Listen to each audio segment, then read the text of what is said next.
I'm just sleepy. That's all that is. Yeah, the jet lag.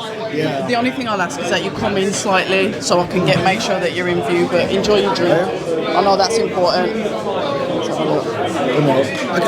Yeah, Red Mike, Vergil Ortiz Jr. What an absolute pleasure to have you on the channel. And welcome to the UK. Talk to us how it's been so far, except for the cold and the jet lag. I don't mind the cold. I love the cold, Really? actually. I love the cold, yeah. In Texas, it gets cold sometimes. Does it? It does. I think the coldest it's been, when I've been there, was like 7 degrees Fahrenheit. Oh, Fahrenheit. Okay, so it has been cold then. Yes. I heard that you had some crazy snow over there one year as well, didn't you? Oh, yeah. So, I mean, it's actually snowed while I was here. You escaped. It did. Unfortunately, because I love the snow. You are crazy. Every time that I'm away from Texas, it snows and it gets icy. And like, I want to be snowed in. I want to watch Harry Potter movies all day. You know. Oh. I love that. Okay.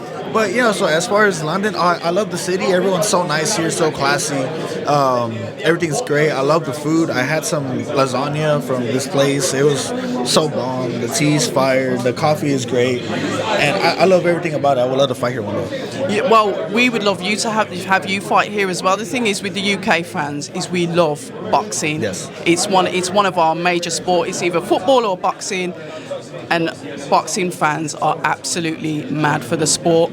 I know you're going to be fighting Israil Madrimov, but there's a fight I want to go back to, and it's the Boka-Chok fight. Talk to me about that, because you got the stoppage in that fight. I did it. You won by unanimous decision. Yes. Talk to us about that fight, because I know he's extremely tricky and he's powerful.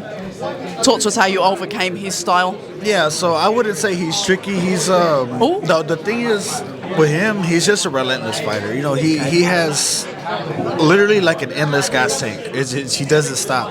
And I've known this. I've sparred him a lot. I've trained with him. We ran up mountains. This guy just does not slow down. So I knew exactly what I was in for when that homework was already done. Oh yeah, I knew exactly what I was in for. So we trained really hard for the fight. We went to the fight, and it went pretty much as I thought it would go, minus the knockdowns. I was pretty disappointed that those knockdowns happened, but I'm here to say that I wasn't hurt at any point in the fight. I don't want to make up any excuses, but there was only one person hurt in that fight, and it wasn't me. But he's a tough fighter. We got him out of there. I thought I did more than enough to beat him. I mean, I still won even with the 2 knockdowns. So that just kind of just proves the point for me. But I thought I beat him. I don't want to say easily, because he's a hard fighter, but decisively. Over 20 fights in, can you talk to us then how you recover from knockdowns? Because we see fighters often get knocked down and they just cannot reset. They just can't get back into the fight. So what is it about you, Vergil, that makes you be able to recover from those knockdowns and come into the fight and then win? Yeah. It's not common. Yeah, so I don't want to use this fight as an example, because I wasn't hurt. Okay. I want to use a Mean Machine. I fought a couple Oscars.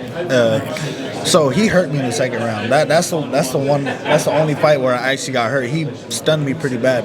And I'm gonna be honest, I don't even really I don't remember seeing the punch come or anything like that. I just remember, oh shit, I'm hurt. I gotta put my hands up. But I have a lot of pride. Right. Does that help? It kind of does. It's a good and a bad thing. Okay. But so far only good things have happened because of it. Sorry, I'm listening to the other interview. I'm getting sidetracked. His coach. Yeah, my coach. Am I that boring? Oh no. Oh, so anyway, I'm just very prideful. So like, if you get a good shot on me, I'm gonna want to get it right back. So okay. That's just how it is. And in the third round of that fight, he caught me again, but it wasn't really a hard shot. I'm like, okay, he just kind of like made me mad a little bit. So then I throw like 4 punches in and I knock him down. So it's just kind of like I don't know what it necessarily takes. For me, it's just I don't like people thinking that they're better than me, because I'm just a competitive person. No, I like it. I'm listening. I'm learning. I'm a very competitive person. I just want to show that I'm the best, and for people to think that they're better than me, doesn't make me mad. It just makes me like, oh, okay, like let's I'm see. going to show you. Yeah, exactly.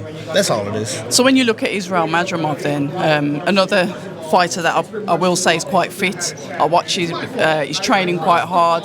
You know, he gave a good account of himself against Crawford when they did fight.